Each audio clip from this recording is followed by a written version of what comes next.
Good morning, everybody. Nice to see everyone in Blackboard. Go ahead and give me a green check. I'll let you guys know what we're going to do today. Obviously, we don't have any new material to cover, so we're not going to go through anything in terms of new stuff. But I wanted to go through any questions you had out of 9.2, Chapter 9 Learning Guide in general. We didn't cover a lot of stuff with regards to graphing motion with acceleration, velocity, time graphs. So we can go through some of that. I want to talk a little bit about tomorrow, what that's going to look like. And I also wanted to talk a bit about what the next 2 weeks are going to look like and what we're going to do in terms of preparation for the final exam. So if you do have any questions out of the Unit 9 Learning Guide, you can put them in the chat. I'm just going to go through a few things and then I'll come back to that in a second. Let's talk about tomorrow first. Tomorrow, if you recall, I've got a lab or just a classroom for us at KSS. And we're going to go and use some, it's called LabQuest. It's these little handheld data recorders and motion detectors and things like that. We're going to go in and just do a lab because we don't get to do a lot of labs. Obviously, you guys are at home. So I thought it'd be kind of fun to do something like that. So I will be in the front foyer of KSS. If you walk in the front doors, I'll be there at about 8:45. So if you get dropped off around 8:45. And then we're going to go to room 141, which is kind of in the left hallway. I'll draw a little map here in a second. And we're going to do the lab and we'll be done at 10:15. So if you want to get picked up at 10:15, that'd be great.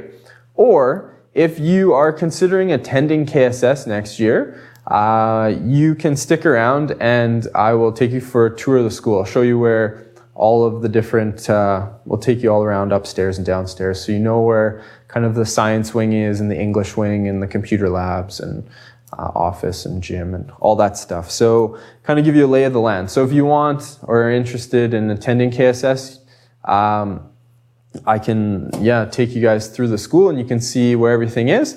And if you just want to come around for a little walk afterwards, you can do that as well. So if you're going to stick around for the tour of the building, take about 20 to 30 minutes to get through the whole thing. So then if you get picked up at about 10:45 tomorrow, that'd be great. So that's kind of what tomorrow is all about. I think Mrs. Wood just right now emailed the parent permission form, which you guys need to bring with you. If you don't have that filled out, I'll have a few with me tomorrow, and then you can just, run them out to your parents, get them signed off on. So if you can print it, bring it tomorrow. If not, I'll have a few blank ones, and you can get them signed tomorrow. I know it's kind of a pain, but we have to do it for every event. So there you go. That's tomorrow. Does anybody have any questions about tomorrow? Taylor, what are you going to do? I will email the students who don't come. I'll give you guys, there's like an online simulation that's in the course, and I'll send you out some information and a sheet as to what to do. Should we bring anything? That's a good question. Probably should have covered that. You should bring a pencil, some blank paper, and just that should be good. Maybe a calculator as well. We'll do a little bit of math. If you come with some paper, pencils, calculator, that would be great. If you don't, we can find it for you. Avery, no worries. I will send that stuff out to you. And same with you, Taylor. I know you're down on the coast. So we'll get you guys an alternate type assignment to do. There's no need to wear safety glasses. There's going to be nothing flying around, hopefully. No safety equipment required, which is nice. All right, so that's tomorrow. I want to talk a little bit about the end of the course, where we're going. And here we go. So in the course, I just uploaded a new, shouldn't say I just uploaded, I just kind of moved it. So the other day somebody asked, hey, Mr. Borden, do we have a final exam? And I thought, no, I don't want to force you guys to do that. But then I thought, well, we should have some sort of preparation for the final. So what I've done is I have a document. There are sort of 2 sections here that say provincial exam prep, but right here where it says final exam prep, you must do 1. I've uploaded this year-end review, so it's just a PDF document. It goes through all of the sections in the course, asks some questions, has pictures and things and diagrams, and just covers everything. So it's fairly long. I mean, you guys still have 2 and a bit weeks, so you'll have plenty of time to get through it. So I'm going to leave you that, or I'm going to put in a provincial exam, like an older one that I have, and you guys can do that if you want as well, or one or the other. If you do both, I'll take the better of the 2 marks. I mean, I want you guys to do at least one of these things. This chemistry review I kind of kicked in here as well. It says optional, and it is optional. It's probably about 5 or 6 pages of just chemistry stuff. And the chemistry stuff is probably the trickiest part of the exam. So if you definitely are looking to do well, you want to go through that as well. So I don't want to throw a ton of work at you here at the end of the year, but you do need to sort of prepare. So the year-end review, you can do that and fill it out and give it back to me. Just email it to me, or I'll put an assignment in there. Or you can do a provincial exam. So I'm going to upload a new provincial exam tomorrow, and you can do that alternatively. So the chemistry one isn't, like, all of this chemistry stuff's actually covered in the year-end review. So you don't have to like do one of these 2. And now that I look at this, is kind of confusing. So it says you must do 1, but there's only 2 things. I'm going to put in a few more things here. A couple older exams I'll put in. The year-end review. This chemistry review is optional. It just has a lot of chemistry stuff. It's worth looking at. Just kind of go through it. I'll put in some solutions to that in after about a week or something. I'll give you guys so the answers to all that stuff. So yeah, that would be kind of like your review for the final exam. You can do the year-end review. You can pick a provincial exam. I'll put a few in there, and you can do one of them. And just kind of, with the provincial exams, you just need to submit your solutions to me. And in terms of like A, B, C, or D for each question, easy peasy. And I'll give you guys a mark, and then we can go through it. So, is it open book or a test? I'll just say it's open book. I mean, test yourself as best you can. I just want to make sure you're preparing for the final exam. I'm not here to, drill tests into you guys. So you do what you have to do. I would, if I were doing it, I would probably go through a closed book and then look at some of the stuff that I maybe couldn't answer, go back through it again with my notes, see if I can answer those questions. And that way you kind of know what you need to really focus on in terms of studying. A lot of times students, when they prepare for exams, they spend all of their time focusing on the things they know because it's easy. You go through the questions, you understand, and you're answering them, and you feel really good about yourself. And then you get to something you don't know, and you kind of skip it. And then you need to go back and redo it, learn it again, or review it, learn it for the first time maybe. That takes more work. So students kind of tend to avoid that because, it's the path of least resistance is just doing the questions you know how to do. So a lot of times students will focus on things they know, when if you know it, you should just really just gloss through it and go to the things you don't know how to do. So I'll add a few things in here as we go through the next few weeks, and there'll be lots of sort of options. Just pick one. You can do all of them. Doesn't matter to me. I just want to give you guys exposure to the types of questions you're going to see. So there you go. All right, so we talked about tomorrow. We talked about kind of the review process. We need to talk about the questions you guys had. So I noticed you guys put a ton of things in here. All right. Sorry, Avery, I just reading your question now. Will we hand it in online, or will we hand it in at the provincial? Yeah, hand it in online. I'll put in a spot. I'll put in like an assignment And no matter what you do, just upload it there. Just like, it'll say like upload your choice here, and then I will mark that, whatever you upload. So if it's the review, the like fill in the blanks review, perfect. If it's a test, I'll mark that, that's fine. So you'll be able to submit it online. All right, I'm gonna scroll back up in my chat here. Can we go over page 2, number 11, page 3, number 13? Page 2, number 11.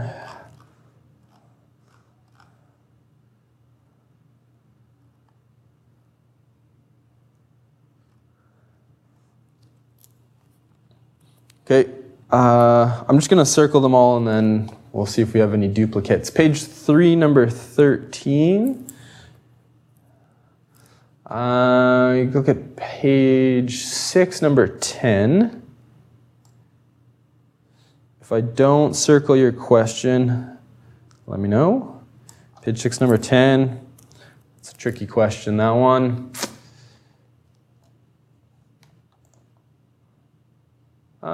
Page 2, number 6 and 8. 1, 2, 6, and 8.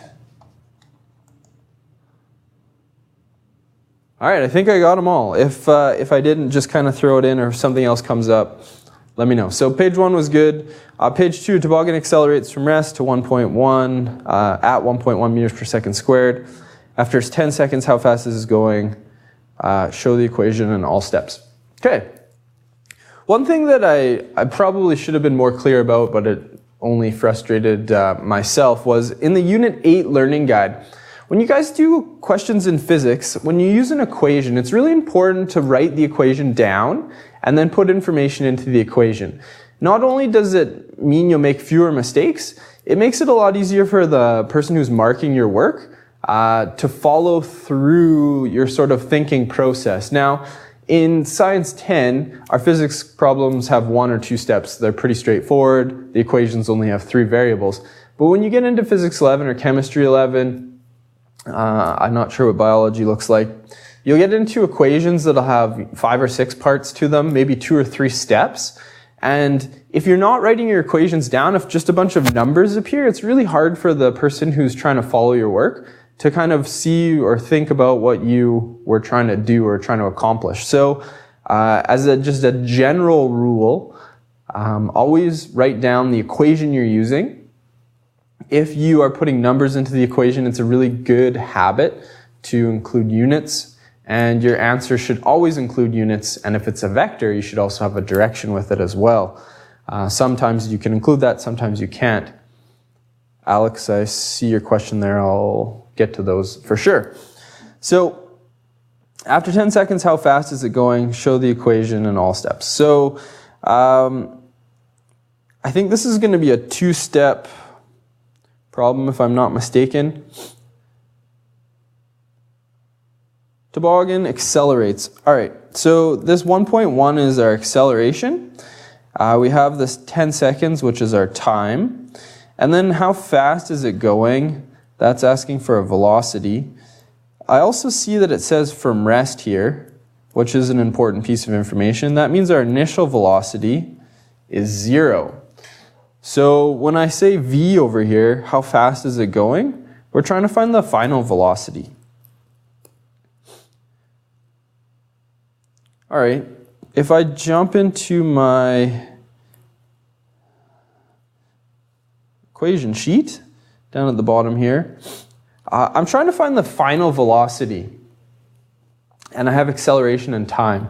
So I'm going to need to use some combination of the equations on the second half of the page here. I know I have the acceleration, and I know I have a time. Those are both given. So I can use all of these formulas because they all contain acceleration and time. I'm trying to find the change in velocity because if I can find the change in velocity, that'll allow me to plug it in here and find the final velocity. So you can kind of see how this is going to take 2 steps. We're going to first have to solve for the change in velocity. And then once we know the change in velocity, we know the initial velocity, we can find the final velocity. So this is one of those things where just kind of exposure to these types of questions is going to allow you to be able to answer them a little bit better each time. So delta V is acceleration times the time. We're going to start with that. So change in velocity is our acceleration multiplied by our time. I'm going to write down the equation, and then I'm going to plug information into it with the units. And I want to make sure my units match up. That's why it's important to include units, because sometimes we'll try to trick you. The acceleration is 1.1 meters per second squared, and the time that it does that for is 10 seconds. So 1.1 times 10 is going to give me 11 meters per second. So my change in velocity is 11 meters per second. Now, one really interesting thing about this question, it says it starts from rest. So I know my change in velocity is 11, and it started from rest. What's my final velocity going to be?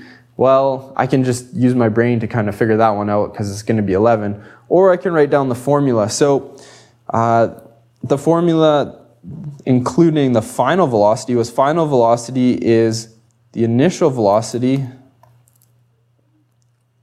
plus the change in velocity. So the final velocity was the initial, which was 0, and the change I just calculated to be 11.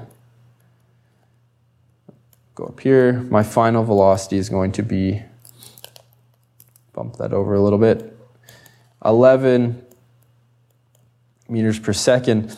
And it doesn't say any direction, so that's the maximum amount of information I can include there. So 2 steps. First, you need to find the change in velocity. Once you've done that, then you can find the final. Or you can just kind of think about what's happening and go from there. How much time does it take a car traveling south at 12 to increase its velocity to 26? If it accelerates at 3.5.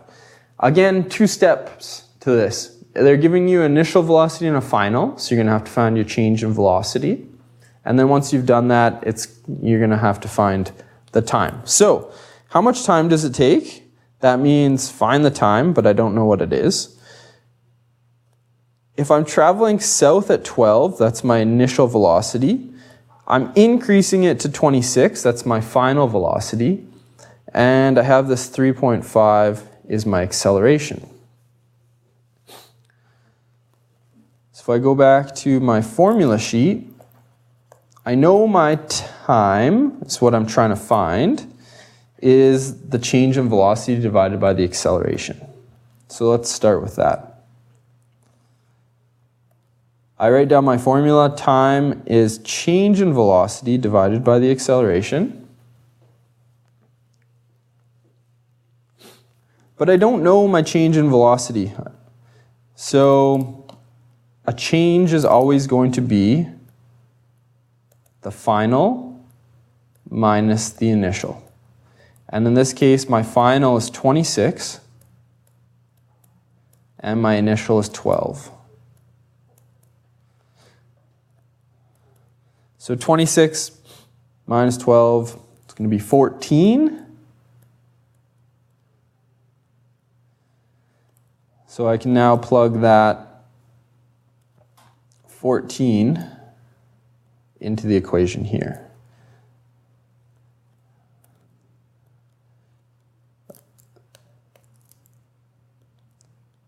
So 14 was my change. My acceleration was 3.5 meters per second squared. I have to break out the calculator for this one. 14 divided by 3.5 is 4.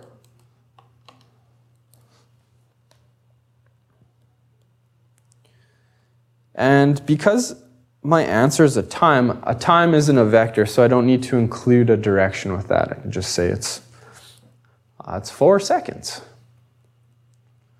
All right. Alex, you asked about page 6. We're not there yet. A stone is dropped from a cliff. What is the velocity after 1 second and 2 seconds? All right, there was a question like this in the notes, I think. So here's my rock. I want to have its velocity at 1 second, and then it's going to fall a little bit farther. I want to find its velocity at 2 seconds. Okay.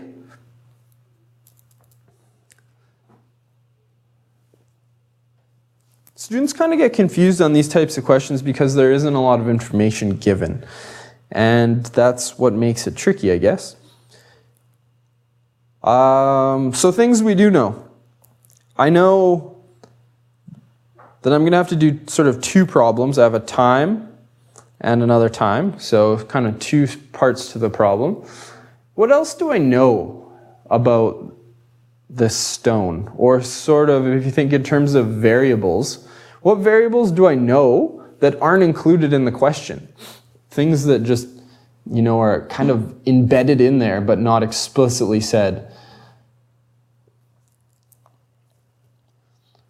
What do we think? You know, it'll be accelerating at 9.8 meters per second squared because it's free falling. Yes. So because it's an object in free fall, the acceleration is going to be, we'll call things going down negative. So I'm going to say A is negative 9.8 meters per second squared. So you guys all got the acceleration. What was the other thing that we forgot or that we know in the question? So we have the acceleration for sure. That's still not enough to find anything. Well, I guess it is. We could find the change in velocity. But we're not interested in the change of velocity. We're interested in how fast it's going after 1 second. And Alex, you're right. It's dropped, so the initial velocity is 0. Anytime an object's dropped, initial velocity is 0. Perfect, you guys are all on the right page here. So your initial velocity is 0 meters per second. So that gives us enough now to figure out the velocity. I can jump over to my equations. I see that velocity is my acceleration times my time, or delta V is AT. So let's start with that. Change in velocity is the acceleration multiplied by my time. So I'm going to have to do this for 1 second, and I'm going to have to do this for 2 seconds. This is my 2 second, this is the 1 second calculation. All right, so the acceleration is negative 9.8 meters per second squared. My time is 1 second. So my change in velocity is going to be negative 9.8 meters per second squared. That's weird. Or maybe it's not. If I know it starts from 0, then I know my final velocity is going to be at 1 second, 9.8 meters per second squared. I can write something like at 1 second, just so I'm clear. So if it starts from 0 and it's changing by negative 9.8, then it means that it's going to start at 0. After a second, it's going to be traveling at negative 9.8. And that's true of any object in free fall. We ignore air resistance. Any object's going to fall after 1 second, it'll be going 9.8, as long as it's not thrown or anything like that. If any object's dropped after a second, it'll be traveling at 9.8, going down. Same process here, 9.8 meters per second squared, and in this case we're going to multiply by 2 seconds. So my change in velocity is going to be negative 9 and 9 is 18.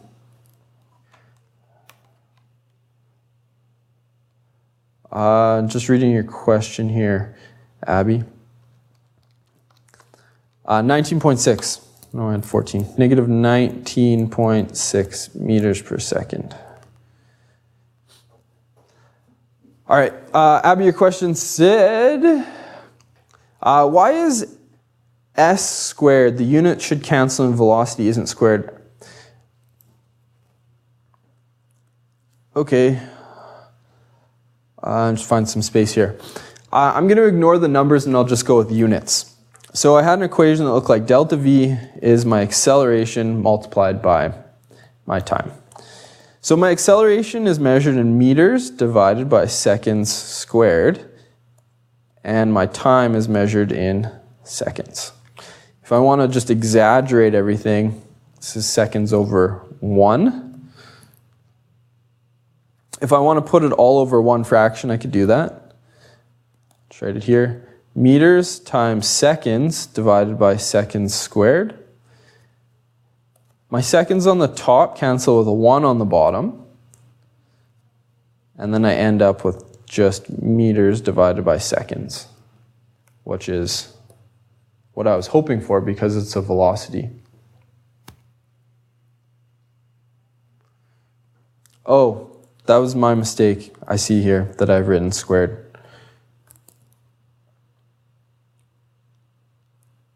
I see why you're confused, because I was doing something wrong.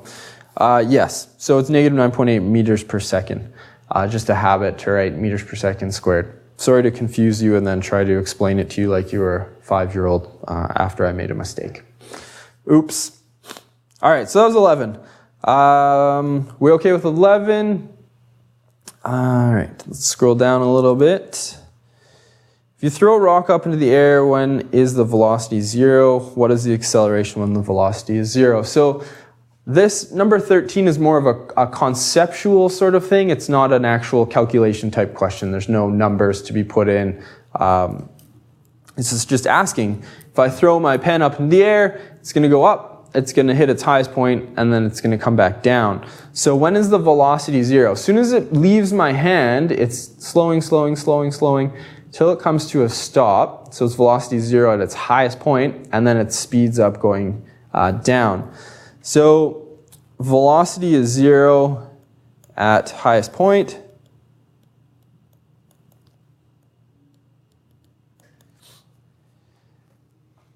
And the acceleration. What is the acceleration for an object in free fall?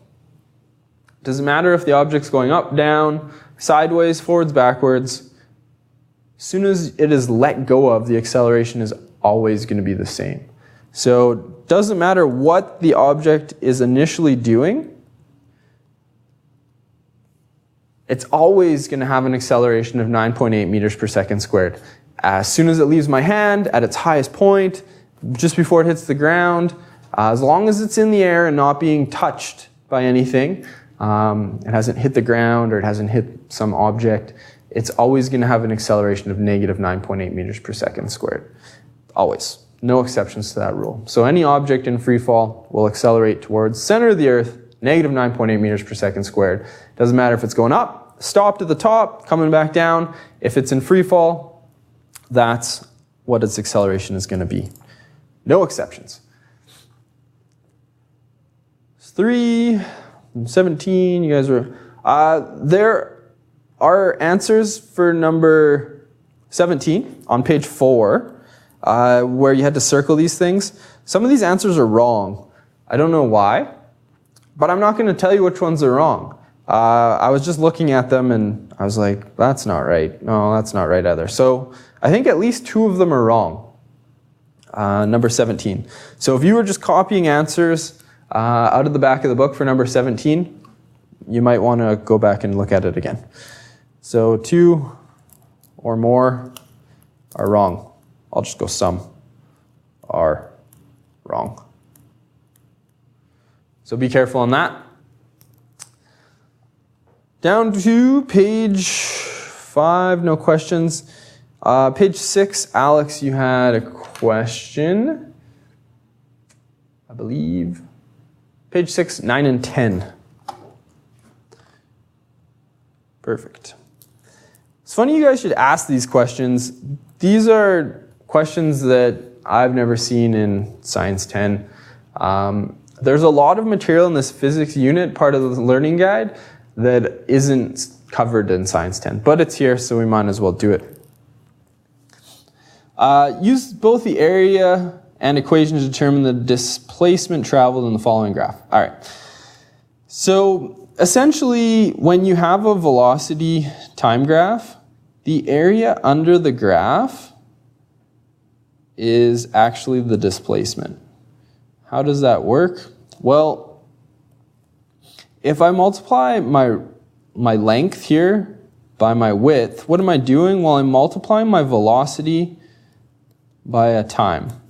And if I go back to my formula sheet, a velocity times a time is a displacement. So distance traveled is the velocity multiplied by the amount of time you're traveling at that velocity. This is a really, really complex idea. Not really complex, I mean it's an area. You guys know how to take the area of a rectangle. But it's not a grade 10 concept. We'll do it anyways. So this is the object here, this line that's drawn on here. It's traveling at a constant 10 meters per second forward for 1 second, 2 seconds, 3 seconds, 4 seconds, 5 seconds. So that means the displacement is going to be the velocity multiplied by the time. The velocity is 10, and the time traveled at 10 is 5 seconds. So the distance traveled is going to be 50 meters. And I don't have a direction, so I can just write 50 meters. And then I can write area is going to be length multiplied by width. Let's think of a big yellow rectangle here. So the length of my rectangle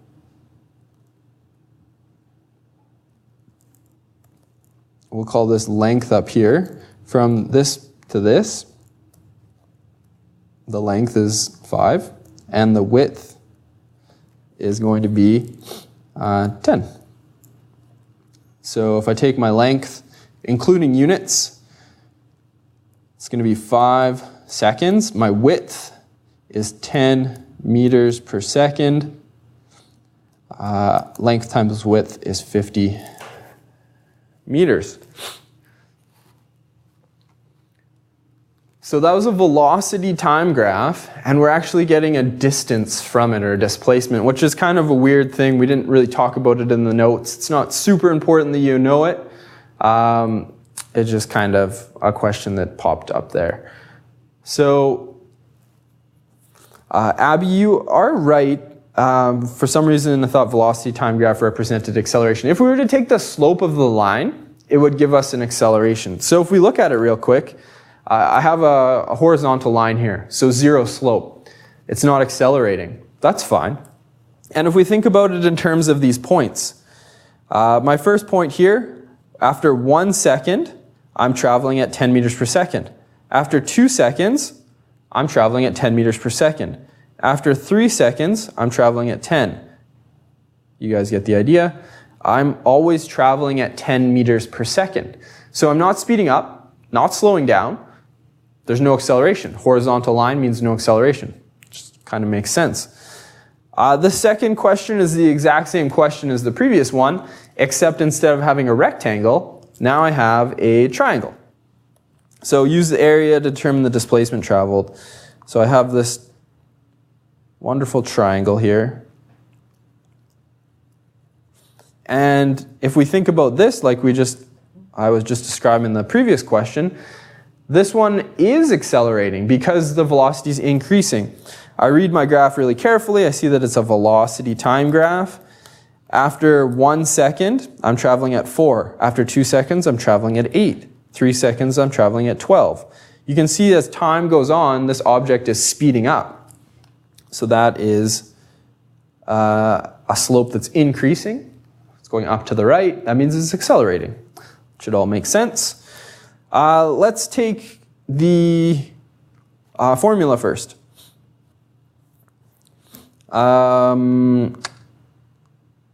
Displacement. All right, so my displacement is going to be my change in velocity multiplied by my time.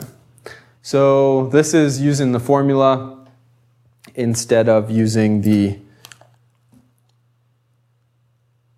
area. So we're going to do the area second.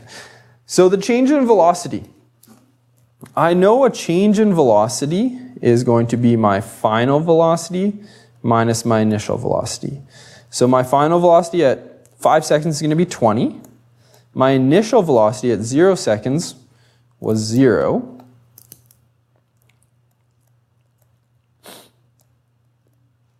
So 20 minus 0 is going to give me 20 meters per second is my change in velocity.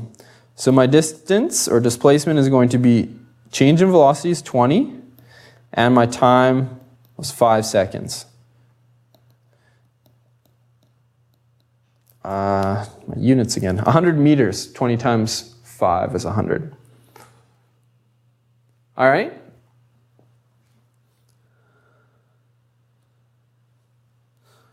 The second part of the question asks me to use the area under the graph to determine the displacement, which is going to be the exact same thing. If I have the area of a triangle, it's going to be base times height divided by 2. The base of my triangle is going to be 5 seconds. The height of my triangle is going to be 20 meters per second. So I'm going to have base is 5 seconds. Height is 20 meters per second. I'm going to divide that by 2.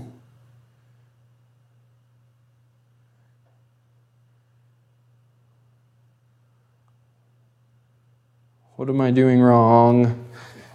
Base 5, height 20. Change velocity. Oh, I know what I did wrong. The first part I did wrong. All right, sorry. I'm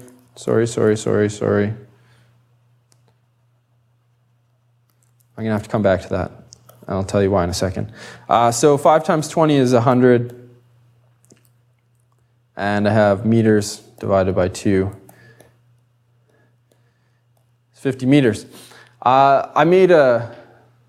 No, there won't be questions like this on the provincial. I made a really big mistake here where I erased all this stuff. And that really big mistake was I used the formula, velocity is, or let's just go, velocity is distance divided by time. I can only use this formula if an object's traveling at a constant velocity. In this case, the object is not traveling at a constant velocity, so I can't use this formula. And then I did. It was a cardinal sin of physics. I should have known better. In order to use a formula to solve this guy, we're going to have to find the acceleration. And then we're going to have to take a step back and find the distance traveled from the acceleration. I'm going to write a little note in here. Can't use if accelerating.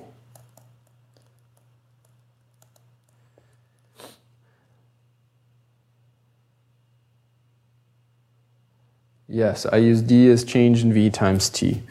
And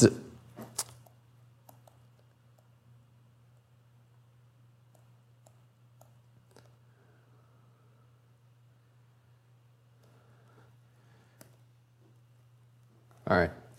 I'm thinking by the time I end up solving this thing, it's not really going to be worth it. I suppose I could. Let's just do it anyways. Don't have anywhere else to be. This acceleration, we need to find the slope of a v versus t graph.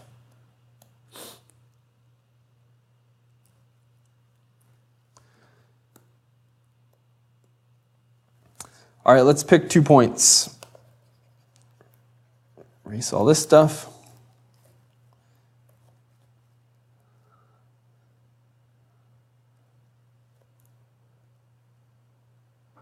All right, there's my 2 points. I have 0, 0, and I have 5, 20.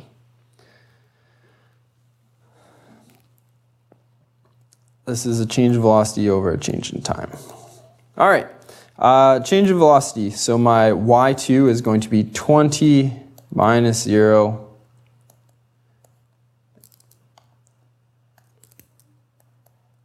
and my change in time is going to be 5 minus 0. So 20 divided by 5, my acceleration is 4 meters per second squared.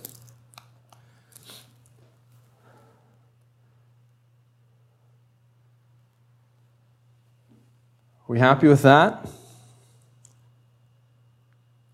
I'm happy with that. All right, so that's found the acceleration. Now, if I start at 0 and I accelerate at 4 meters per second,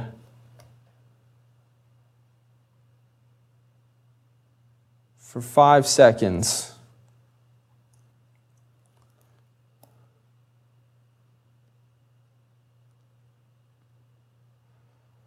why is no matter what way I look at this, it's not working out in my head?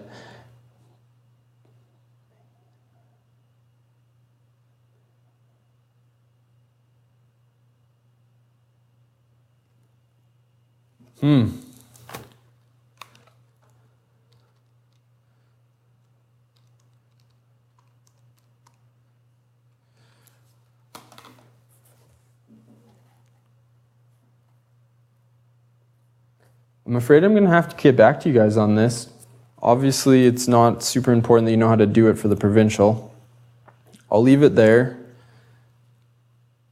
I'm a step ahead of myself here, and I just can't think of a way that this is going to work out nicely with the formulas we have. So, for now, we've done the area, which is something you won't need to do. The equation, you won't find displacement off of velocity time graph. So if you can find the slope of that line, you're doing okay.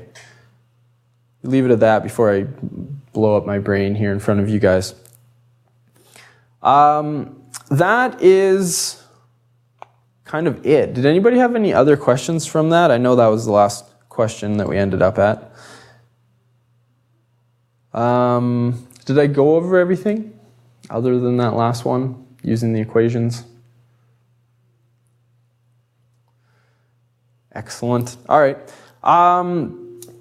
I gave you guys a provincial exam at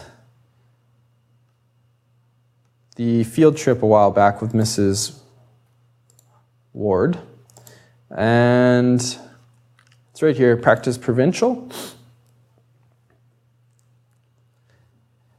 I have about 30 minutes left. Yeah, Taylor will go over that. I have about 30 minutes and I want to just dive into this a little bit. Number 1 on page 5, Taylor?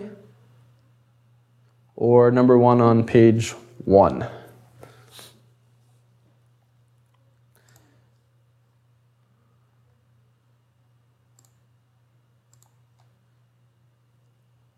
Page 1. All right. I'm just going to save this guy so I can load it into OneNote. Hopefully.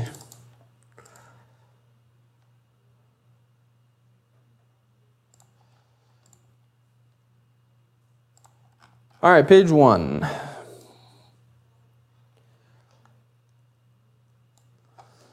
The pool ball below is photographed 8 times the equal time intervals. The pool ball motion uniform. How do you know? Sketch a D versus T and a V versus T graph showing the general shape of each graph. All right, so a few days ago when we first went over this, we kind of discussed that each time the light flashes, the object gets a picture taken of it. And if we look at the object, it looks like each time the light flashes, the distance the object has traveled is the same. So that means that we are traveling with uniform motion because each time interval, the object is traveling the same distance. We call it D, D, D. They're all the same. So this is uniform motion.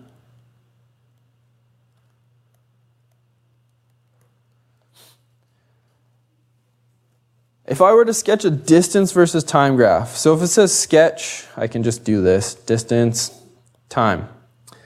So as time progresses, is the distance away from where I started, let's call this the start, is the distance away from the start increasing, or is the distance away from the start decreasing, or is the distance away from the start not changing? Well, it looks like it's getting further away. So each time the light flashes, it's gone a little bit further. So that means my distance is increasing. So I started at some point, we'll call it 0, and then as time goes on, the distance is increasing. So if I were to sketch a graph, it would look something like that. The second part of the question asks me to draw a velocity time graph of the same object. All right, so as time goes on, is the velocity increasing, decreasing, not changing? If I think back to the very beginning, it doesn't really look like the ball started from a stop and then slowly sped up. It just looked like it's been cruising along. So the velocity started at some level, and as time went on, the velocity stayed the same. The ball isn't speeding up. If it were, then the distance between the flashes would be increasing. If the ball were slowing down, the distance between the flashes would decrease. This ball is traveling at a very constant velocity. So that means that as time goes on, the velocity isn't changing. Does that help you out at all, Taylor?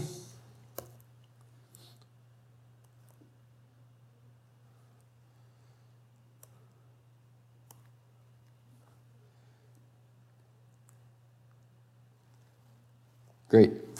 Where did I save that test?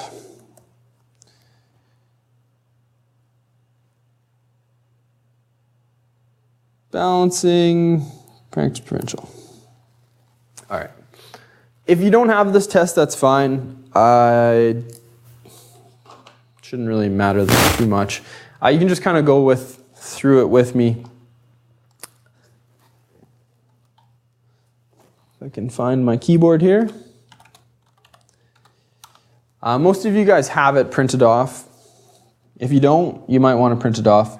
I made yours super tiny sized, and it just kind of saves paper that way because these tests can take up a lot of paper. But just give you an idea of what the exam kind of looks like in general.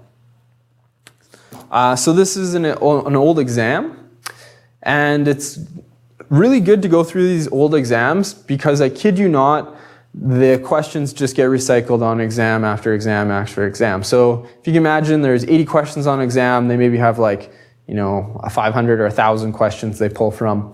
And if you look at lots of old exams, you'll just see the same questions over and over again. At very least, the diagrams are always going to be the same. So you'll end up, the more tests you look at, the more sort of things you'll see that, oh, I've seen this question before, or a question like this.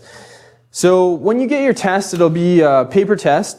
In the middle, there'll be a data booklet, the one that you guys have printed off. And what you can do is just tear the data booklet right out of the middle, and then you can use it. You're going to have a bubble sheet, and you're going to have a test booklet. And that's all you're going to have. So you're going to basically have 2 pieces of paper in front of you, a booklet with all your questions, and a piece of paper for all of your answers, just like a bubble sheet. So there are always going to be 80 questions. It always says suggested time 120 minutes, which is 2 hours, but you also get an additional hour, same as the math.